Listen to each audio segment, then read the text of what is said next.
Before I died, I discovered the ultimate truth. Part 1. The crash. The screech of tires pierces the night, a banshee wail that tears through the quiet suburban streets.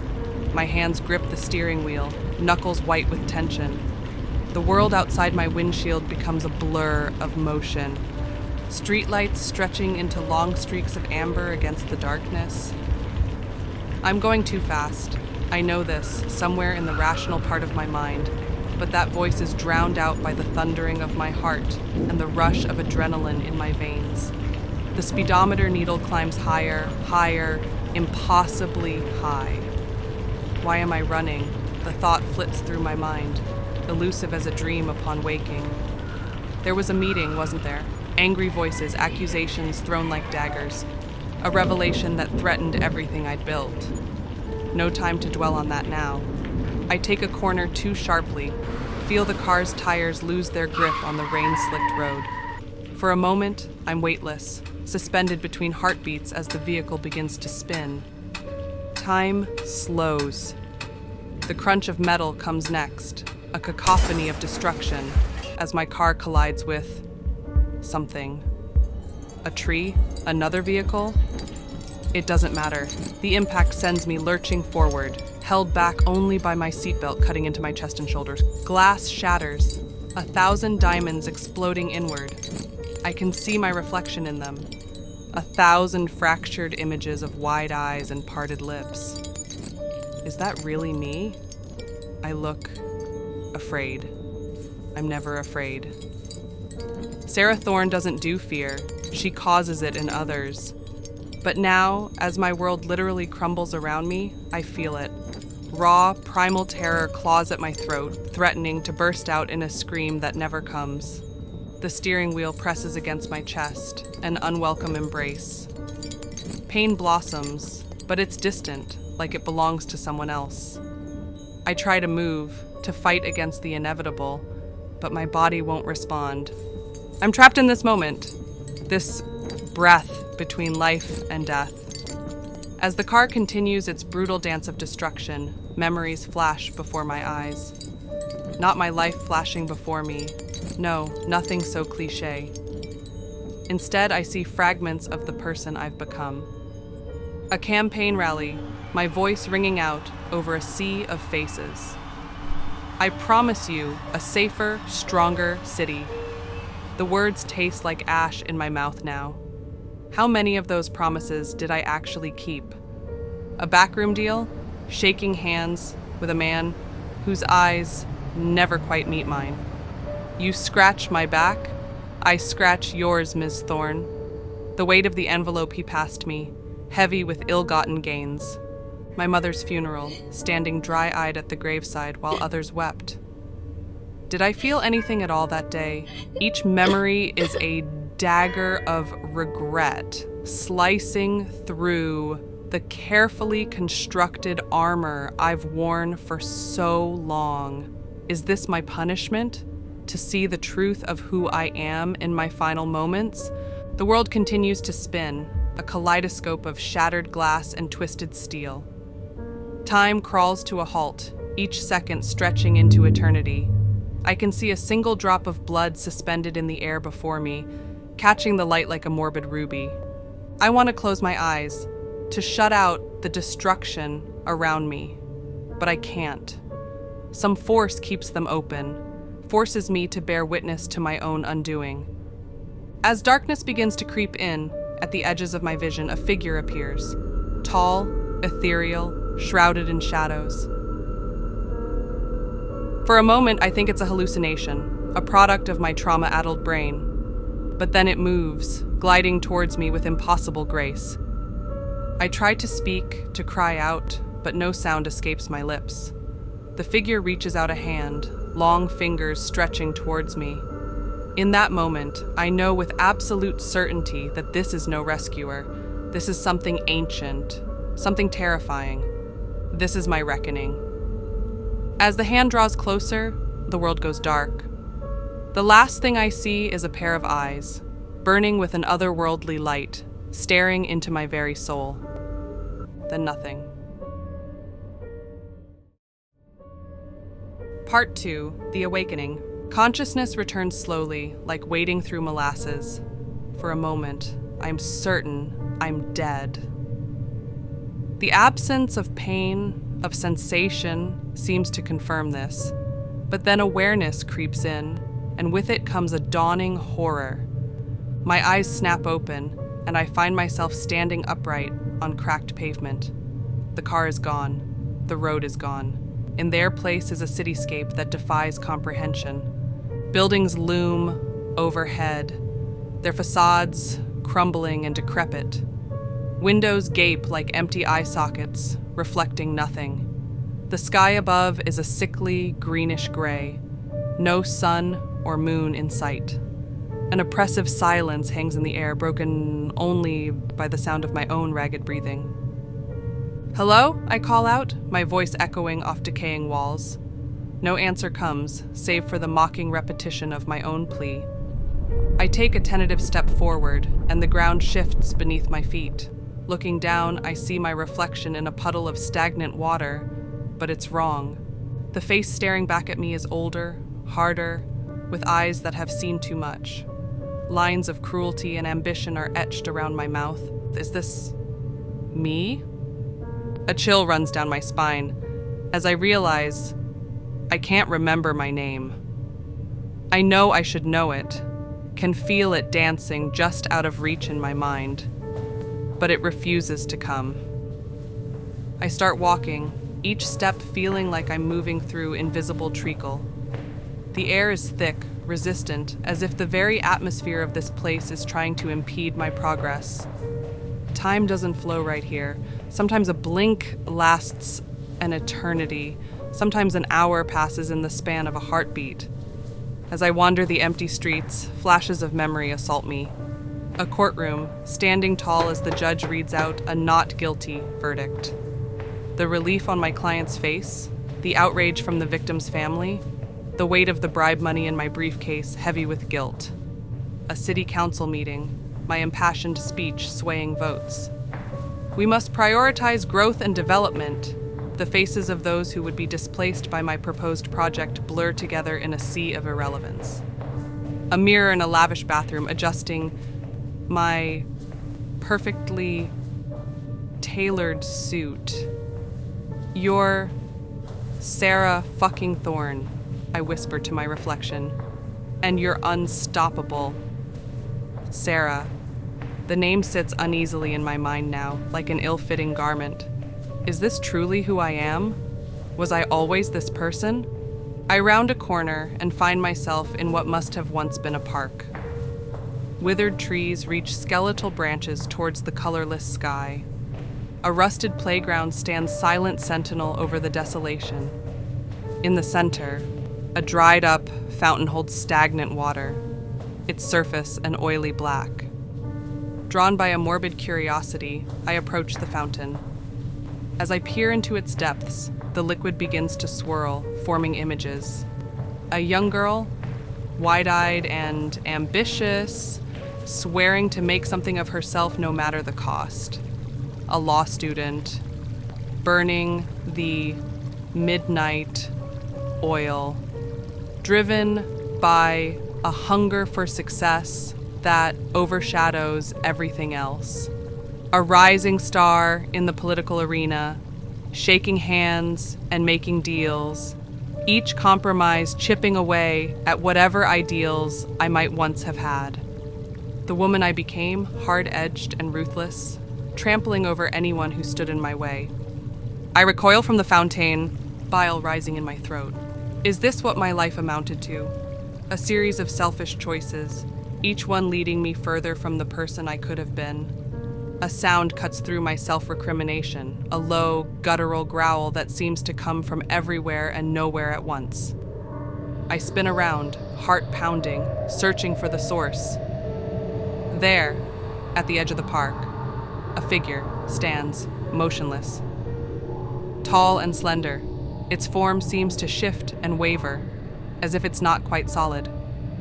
No features are discernible, just a vague humanoid shape wreathed in shadows. But its eyes burn with an otherworldly light that I recognize from my final moments in the car. My heart pounds in my chest as I take an involuntary step backward. The figure mirrors my movement, gliding forward with impossible grace. Run! The command echoes in my mind, and I obey without question. I turn and flee, my feet pounding against the cracked pavement.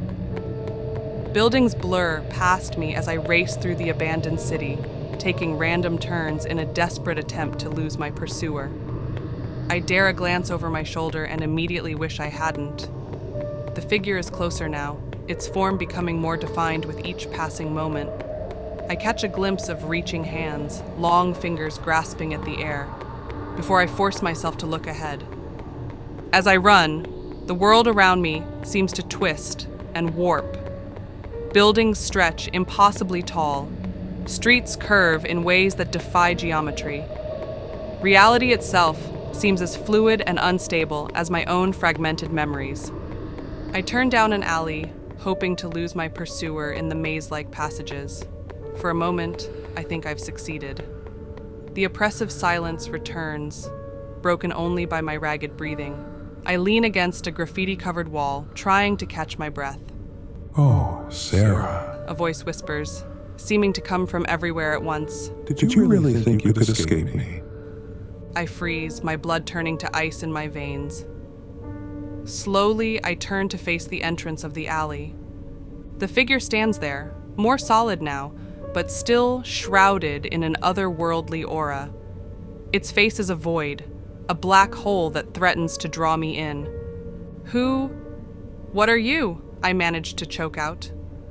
A low chuckle emanates from the being, the sound grating against my very soul. You know who I am, Sarah. You've been running from me your entire life. As the figure takes a step towards me, I realize, with dawning horror, that it's right. I have been running from consequences, from responsibility, from the truth of who I am. And now, in this purgatorial nightmare, there's nowhere left to run. The reckoning I've been avoiding for so long has finally caught up with me. And I am not prepared.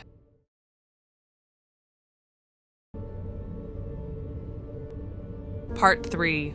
Echoes of the Past.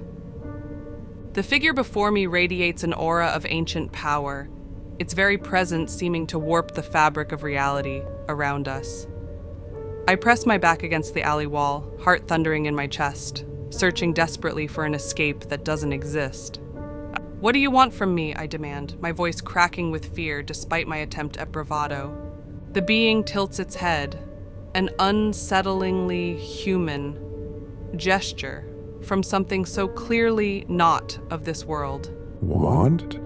It echoes, its voice a discordant whisper that seems to come from everywhere and nowhere at once. I want nothing from you, Sarah Thorne. I am simply here to collect what is owed. Before I can respond, the world around us begins to shift.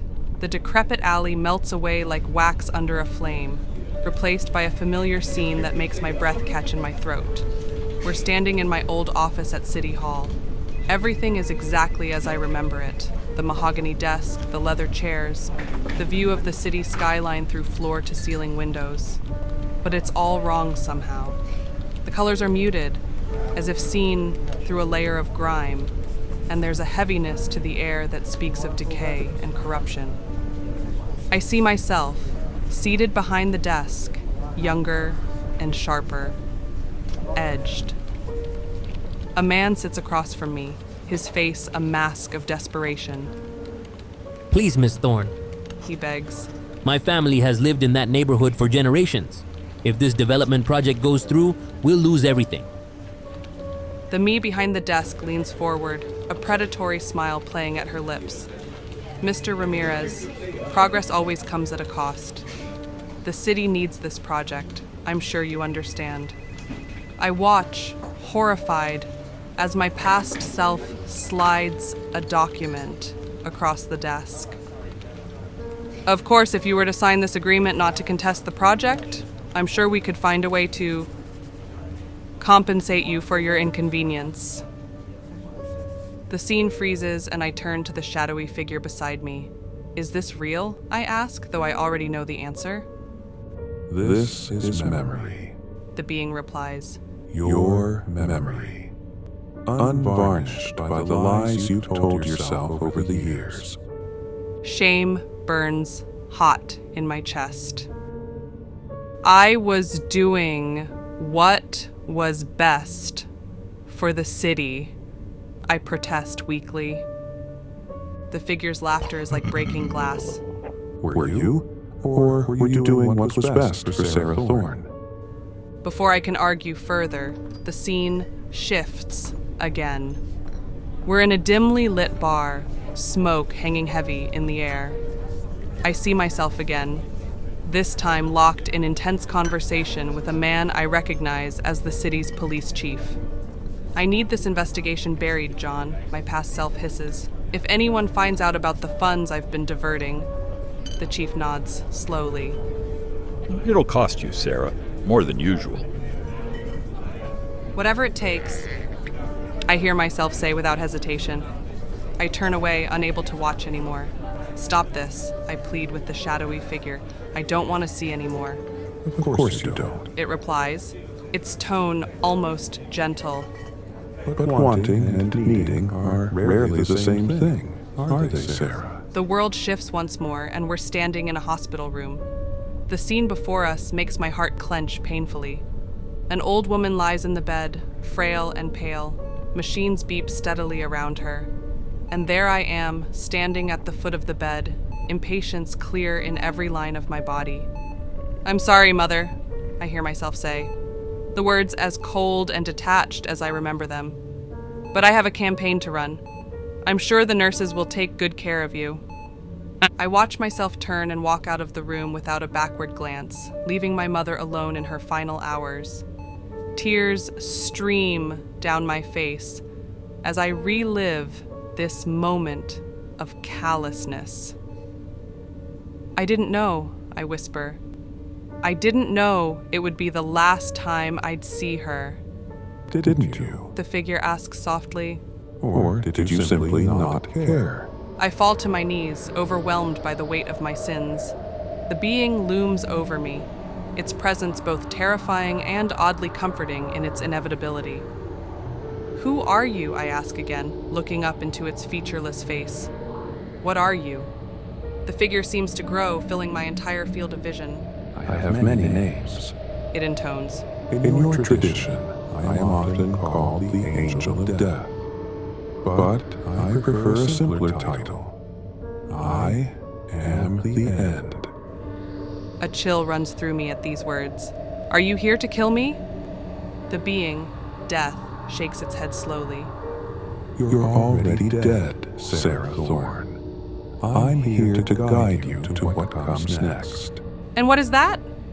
I ask, fear and curiosity warring within me. Death extends a hand towards me. That depends entirely on you. Are you ready to face judgment for the life you've lived? I stare at the offered hand, my mind reeling. All my life I've run from consequences, used my power and influence to avoid facing the results of my actions. But now, in this liminal space between life and whatever comes after, there's nowhere left to run. With trembling fingers, I reach out towards Death's hand. But before I can make contact, the world around us shatters like glass. I'm falling, tumbling through darkness, the echoes of my past ringing in my ears. When I open my eyes again, I'm back on the crumbling streets of the purgatorial city. Death is gone, but I can feel its presence lingering, watching, waiting. I struggle to my feet, my legs shaky beneath me. The weight of my memories, of the person I was, threatens to crush me. But, for the first time in longer than I can remember, I feel something stirring within me. A desire to make amends, to be better. As I take a tentative step forward, I realize that my journey through this nightmarish reflection of my world has only just begun. And if I'm to have any hope of redemption, or even understanding, I'll need to confront every dark corner of my past. The thought terrifies me, but for once, I don't run from my fear. Instead, I take another step forward into the unknown.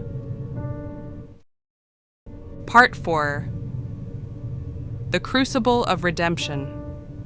The city stretches before me, a labyrinth of decaying streets and twisted memories. Each step I take feels heavier than the last, weighted down by the burden of my past. The air itself seems to resist my progress, thick with the acrid scent of regret and missed opportunities. As I wander through this purgatorial landscape, I encounter fragments of my life, not just memories now, but physical manifestations of my choices and their consequences. A playground, rusted and broken, stands as a monument to the community center I promised, but never delivered. Children's laughter echoes hauntingly through the empty swings, a reminder of the lives I could have improved but chose to ignore. I pass by a courthouse, its once proud columns now crumbling. The steps leading up to it are crowded with translucent figures, the ghosts of those I wronged through legal manipulation and backroom deals. Their accusing high eyes follow me as I hurry past, their silent judgment more damning than any courtroom verdict.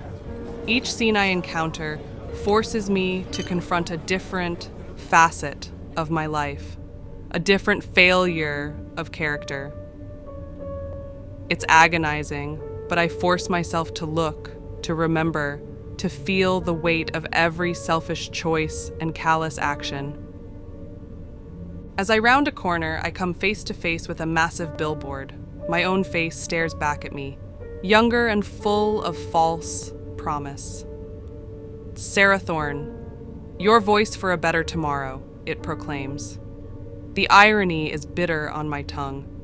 A better tomorrow, I mutter, reaching out to touch the faded image. But for whom? As my fingers make contact with the billboard, it ripples like water. Suddenly, I'm pulled into another memory. But this one is different. I'm standing in a small, cluttered apartment. A young woman sits at a desk, poring over law books, her face etched with determination. With a jolt, I recognize her. It's me, in my first year of law school, before ambition and greed twisted my ideals. I watch as my younger self looks up, speaking to an unseen friend. "I'm going to make a difference," she says, her voice filled with passion and hope. "I'm going to use the law to help people, to fight for those who can't fight for themselves." The sincerity in in my voice brings tears to my eyes. When did I lose sight of that dream? When did power and wealth become more important than the ideals that once drove me? As the scene fades, I find myself back on the desolate street. But something has changed. The oppressive atmosphere seems to have lifted slightly, and there's a new clarity to my thoughts. For the first time since awakening in this nightmarish world, I feel a glimmer of hope. Perhaps it's not too late. Perhaps there's still a chance for redemption. No sooner has this thought formed than I hear it, the now familiar sound of death's approach. The air grows cold and shadows seem to deepen around me. I turn to face the entity, my heart pounding but my resolve firm. "I'm ready," I say, surprised by the steadiness in my voice. Death regards me silently for a long moment. When it speaks, its voice is like the rustling of autumn leaves. Are you certain, Sarah Thorne? The path of redemption is not an easy one. I take a deep breath, steeling myself. I'm certain. I've spent my entire life running from the consequences of my actions. It's time I faced them. The shadowy figure nods slowly. Very well, but know this. The journey ahead will test you in ways you cannot imagine. You will face the darkest parts of yourself, the deepest regrets, the most painful truths. Many have tried this path and failed. I understand, I reply, though fear threatens to choke the words in my throat. What must I do? Death extends a hand, pointing down the street. Follow the path. Face what you find there. And when you reach the end, make your choice. Before I can ask what choice it means, the figure vanishes, leaving me alone once more. I turn to look in the direction death indicated. The street ahead seems to stretch into infinity, shrouded in mist. Strange, ethereal creatures flit at the edges of my vision, their forms too alien to comprehend. Taking a deep breath, I step forward, ready to face whatever trials lie ahead. As I do, I feel something stirring within me, the long dormant embers of the idealistic young woman I once was, flickering back to life. The road ahead is long and fraught with danger, but for the first time in longer than I can remember, I feel ready to face it. Ready to confront my past, to make amends, to become the person I was meant to be. With each step, the mist before me parts, revealing new challenges, new reflections of my past. And with each step, I move closer to my final judgment and the choice that awaits me at the end of this purgatorial journey. Whatever lies ahead, I know one thing for certain. Sarah Thorne's days of running are over. It's time to face the music. Part 5, the final threshold. The mist swirls around me as I push forward, each step a battle against my own reluctance and the otherworldly resistance of this purgatorial realm. The path before me twists and turns, leading me through a gauntlet of memories and confrontations. I pass through scenes of my life, each one a stark reminder of my failings. The moment I betrayed my first real friend for a chance at a prestigious internship. The day I knowingly sentenced an innocent man to prison to further my political career. The night I ignored my mother's pleas for companionship, choosing instead to attend a fundraiser. Each memory is a dagger to my heart, but I force myself to face them to feel the full weight of my actions. Tears stream down my face, but I don't wipe them away. They feel like a baptism, washing away years of callousness and self-deception.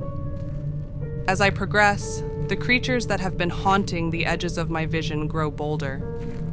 They dart in and out of the mist, their forms shifting and changing.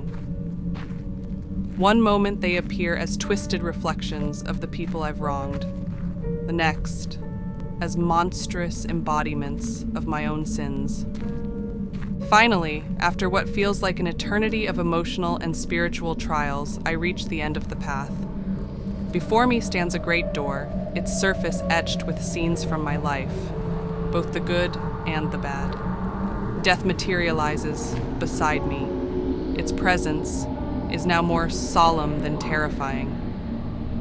You have reached the end of your journey, Sarah Thorne. It intones. Beyond this door lies your final judgment. Are you prepared to face it? I take a deep breath, looking back at the path I've traversed. I am, I reply, my voice steady despite the fear that grips my heart. But is there no chance to go back? To make amends in life? Death shakes its head slowly. I'm afraid not, Sarah. Your mortal life ended in that car crash. What lies beyond this door is what comes after. The finality of those words hits me like a physical blow. I'm really dead. There's no going back, no chance to right my wrongs in the world of the living. A wave of grief washes over me, not just for myself, but for all the opportunities lost, all the good I could have done, but didn't. And yet, I feel a strange sense of peace as well. The journey through this purgatorial world has changed me, stripped away the layers of self-deception and ambition that had calcified around my soul. I may not be able to change my past, but I can face what comes next with clear eyes and an open heart. I understand, I tell Death. I'm ready. As I reach for the door, a thought strikes me. Wait, I say, turning back to the entity. All of this, my journey, my realizations, my regrets, is there any way to share it with the world I left behind? One last message? One last chance to do some good? Death is silent for a long moment, its featureless face unreadable. Then, to my surprise, it nods. There is a way, It says, but it will not be easy. And there is no guarantee your message will be understood or believed. I'll take that chance, I say firmly. Death waves its hand, and a shimmering portal appears beside us. Through it, I can see the wreckage of my car, my broken body still inside. Emergency responders are just arriving on the scene. Focus your thoughts. Death instructs me. Project your story, your experiences, into your dying mind. In those last moments between life and death, your brain will create a surge of activity. Some call it a life flashing before your eyes moment. Use that surge to imprint your message. I nod, understanding. Closing my eyes, I focus all my energy, all my being, on the story of my journey, my sins, my regrets, my path through this purgatorial world, and most importantly, the lessons I've learned.